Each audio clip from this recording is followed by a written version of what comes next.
अस्सलाम वालेकुम स्टूडेंट्स। आज हम शुरू करने जा रहे हैं अपना बाब नंबर 6, जो कि सीक्वेंस के लिहाज से हम अब तरतीब के लिहाज से इस चैप्टर्स को पढ़ते जाएंगे। तो चैप्टर नंबर 6 के अंदर हमने जो जो चीज़ें डिस्कस करनी है, जो चीज़ें पढ़नी है, वो आपके सामने जो हैं वो मैंने लिख दी हैं, जिसके अंदर हमने सबसे पहले दो डेफिनेशंस को डिस्कस करना है, आदे आज़म और जुज़ाफ़ अकल को। उसके बाद दो क्वेश्चन हमने डिस्कस करने हैं, जिसके अंदर एक्सरसाइज 6.1 का पहला क्वेश्चन है, उसके दो पार्ट हैं, और इसी एक्सरसाइज का क्वेश्चन नंबर 4 है, उसके हमने दो पार्ट्स को डिस्कस करना है। अब जो एक्सरसाइज के अंदर 6.1 का पहला क्वेश्चन है वो HCF यानी आधे आदम के मुतालिक है, उसको हम डिस्कस करेंगे। और जो क्वेश्चन नंबर 4 है वो जुज़ाफ़ अकल यानी LCM के मुतालिक है। हमने चैप्टर नंबर 6 के अंदर सिर्फ यही चीज़ें पढ़नी है, और इन्हीं में से आपका MCQ एक्सरसाइज के और शॉर्ट क्वेश्चन जो है वो आ जाते हैं। तो इस एक वीडियो के अंदर हम ये इस चैप्टर को मुकम्मल कर लेंगे। तो सबसे पहले चलते हैं आधे आज़म की डेफिनेशन की तरफ, HCF की डेफिनेशन की तरफ, जो अब छोटी क्लासों से भी पढ़ते आ रहे हैं कि किसी भी अलजबरी जुमलों का यानी पोलिनोमियल एक्सप्रेशन का जो आधे आज़म होता है, उनका जो अज्जाए ज़रबी है यानी फैक्टराइज जब हम कर लेते हैं, तो उसकी जो बड़ी से बड़ी कुव्वत नुमा हम लेते हैं, वो उन जुमलों का, वो अलजबरी एक्सप्रेशन का आधे आज़म कहलाता है। या इसको हम सादा लफ्जों में यूं भी कह सकते हैं कि जब हम किसी रकूम के रकमों के फैक्टर्स बना लेते हैं, आद बना लेते हैं, तो उस आद में मुश्तरिक लें, और फिर जो सबसे बड़ा आद होता है वो उस रकम का, उस अलजबरिक एक्सप्रेशन का, उस अलजबरी जुमले का आधे आज़म कहलाता है। इसके बाद LCM जुज़ाफ़े अकल, सेम उसी तरह दो अलजबरी जुमले हैं, दो पोलिनोमियल एक्सप्रेशन है, 3 है, 4 है, जितनी भी हैं, उनके अंदर उसी तरह हम पहले फैक्टर्स बना लेते हैं। फैक्टर्स बनाने के बाद पहले हम जो कॉमन होते हैं आद, उनको लिख लेते हैं। उसके बाद जो अनकॉमन होते हैं यानी जो गैर मुश्तरिक होते हैं, उन दोनों को आपस में मल्टीप्लाई कर दें, उनको ज़रब दे दें, तो वो जो हमें आंसर मिलता है वो उन रकूम का, उन अलजबरी जुमलों का जुज़ाफ़े अकल कहलाता है। ये दो डेफिनेशन है, नहायत अहम है, इनको आपने अच्छे तरीके से किताब से याद कर लेना है। मैंने आपको इसकी सिंपलेस्ट और सादा तरीके से आपको समझा दिया है। अब हम चलते हैं अपने क्वेश्चनों की तरफ। दो ही हमने क्वेश्चन करने हैं और हमारा जो चैप्टर नंबर 6 है वो खत्म हो जाएगा। तो चलते हैं अपने पहले क्वेश्चन की तरफ। एक्सरसाइज 6.1 है, उसका पहला क्वेश्चन है, उसके दो पार्ट हैं। इसके अंदर हमने आधे आज़म मालूम करना है, और इसी एक्सरसाइज का क्वेश्चन नंबर 4 है, इसके भी दो पार्ट हैं, उसके अंदर हमने LCM मालूम करना है यानी जुज़ाफ़े अकल। तो जी स्टूडेंट, मैंने आपके सामने यहाँ पे रकम लिखी है, क्वेश्चन नंबर 1 है, एक्सरसाइज 6.1 का, उसका पहला पार्ट है। तो इसका हमने आधे आज़म मालूम करना है HCF। तो सबसे पहले आपने इसी तरह ये जो पहली रकम है इसको लिख लेना है 39x की पावर 7 y की पावर 3 और z इज इक्वल टू, इसी तरह आपने इसके नीचे दूसरी रकम लिख लेनी है 91 x की पावर 7 y की 3 y की है 6 यहाँ पे है, x की 5 y की यहाँ पे 6 है, और z की पावर है 7। ये हमने दो रकमें लिख ली हैं। अब ये रकमें लिखने के बाद हमने सबसे पहले इस 39 की तज्जी करनी है, फैक्टर। तो ये आ जाएगा 3 मल्टीप्लाई 13 x की पावर 7।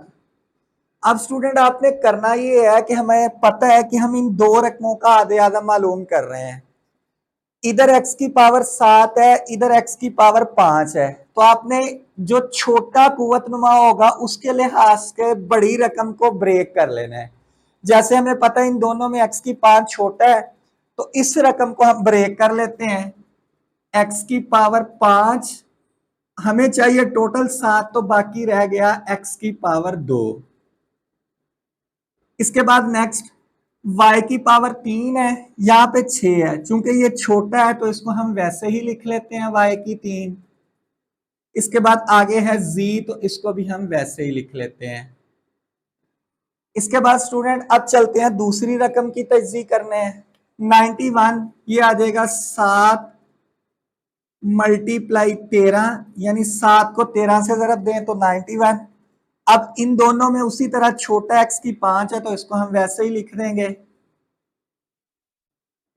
इसके बाद y की 6 ऊपर 3 है। मैंने आपको बताया कि हमने बड़ी वाली रकम जो होती है उसको छोटे वाली पावर के अंदर ब्रेक करना है, तो y की 6 में आ जाएगा y की 3।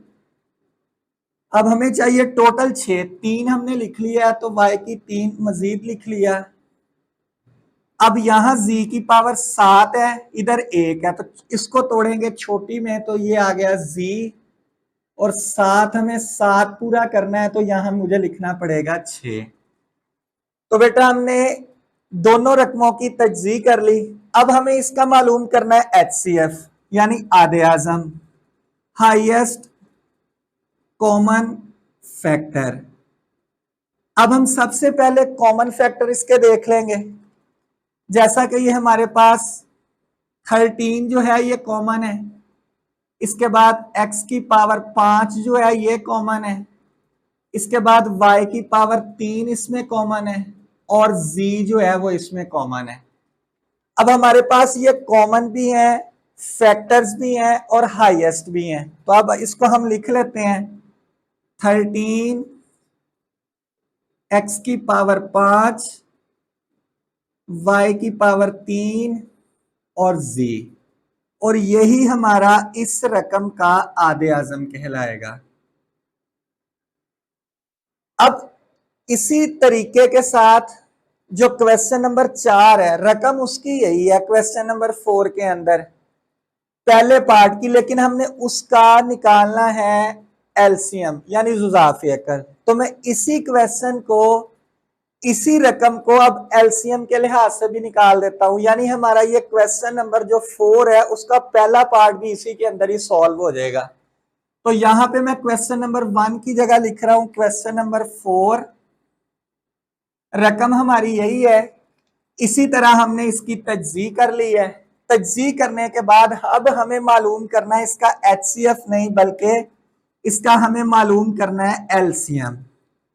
तो यहां मैं लिख रहा हूं LCM यानी लीस्ट कॉमन मल्टीपल। तो जैसे मैंने आपको डेफिनेशन में बताया कि हम सबसे पहले इसकी वो रकमें लिख लेते हैं जो कॉमन है, तो ये हमने कॉमन फैक्टर्स लिख लिए हैं।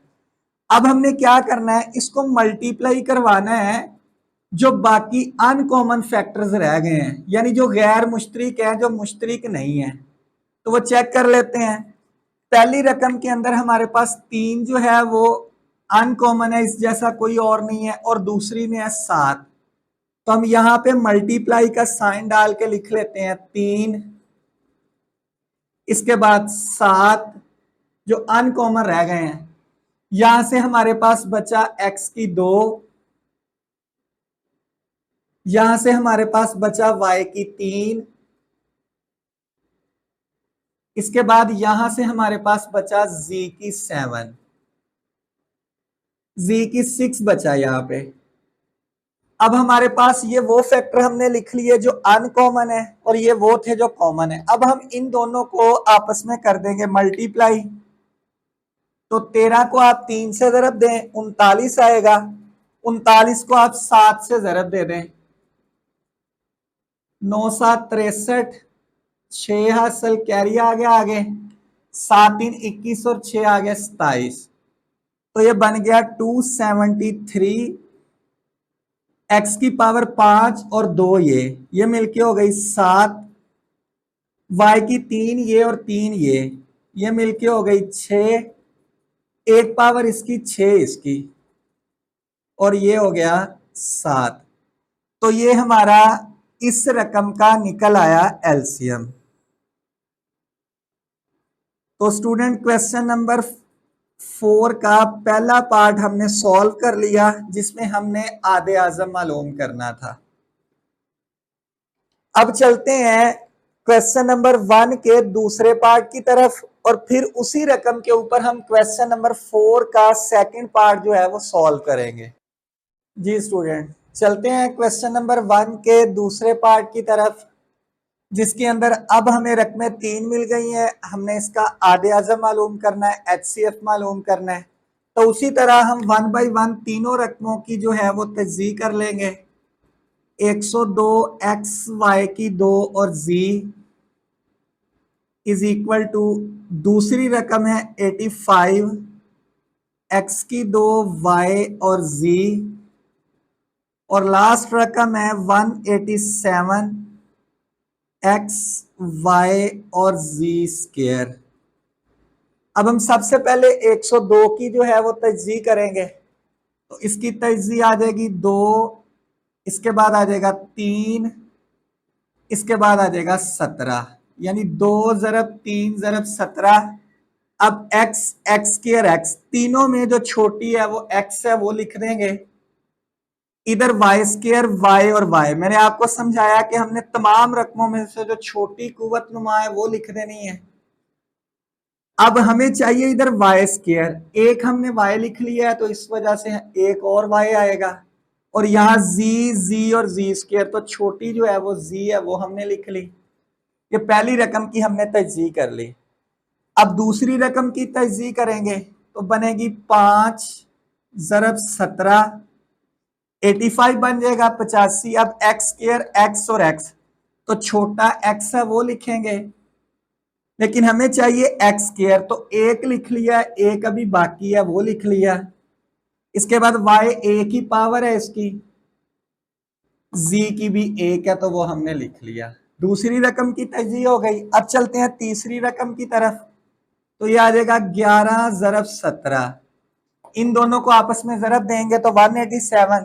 अब x एक ही है तो हम यहाँ एक मरतबा लिख लेंगे, y भी यहाँ एक मरतबा है तो हम y को भी एक बार लिख लेंगे।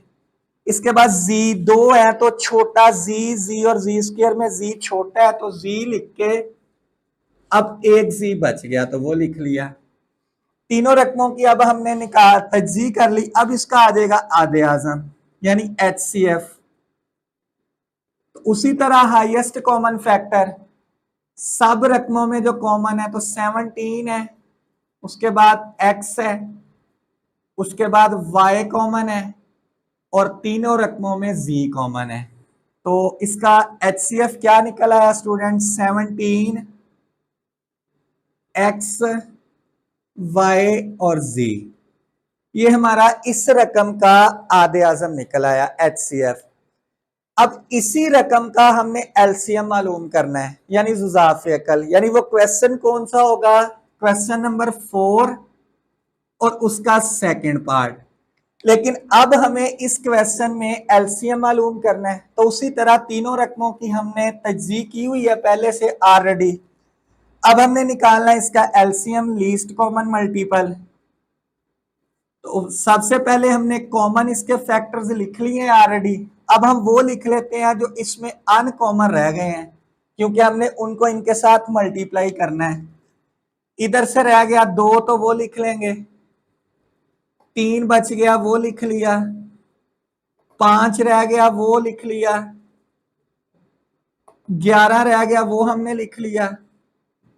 अब इसमें x बच गया वो लिख लिया, इधर से y बच गया वो लिख लिया, यहां से z बचा और वो लिख लिया। यानी ये कॉमन वाले जो थे वो इस रकम का आधे आज़म था। अनकॉमन जो है इसको इससे मल्टीप्लाई कर देंगे तो हमें इस रकम का जो है वो जुज़ाफ़े अकल मिल जाएगा। तो आप 17, 2, 3 और 5 को हम सबसे पहले मल्टीप्लाई करेंगे। तो जी स्टूडेंट, इसको ज़रब देने से हमारे पास आ जाएगा 5610, यानी 5610। एक्स एक ही मिलके हो जाएगा एक्स स्क्वायर, वाई और वाई मिलके हो जाएगा वाई स्क्वायर, और जी मिलके हो जाएगा जी स्क्वायर। तो स्टूडेंट ये इस रकमों का, तीन रकमों का हमारे पास निकल आया एलसीएम। तो इस तरह स्टूडेंट्स हमारा जो चैप्टर नंबर 6 है वो हुआ खत्म। आपने भी चैप्टर नंबर 6 को इतना ही करना है, इतने ही क्वेश्चन करने हैं, तो ये समझिए आपका चैप्टर नंबर जो 6 है वो मुकम्मल हो जाएगा। अगली वीडियो तक मुझे दीजिएगा इजाज़त। अल्लाह हाफिज़।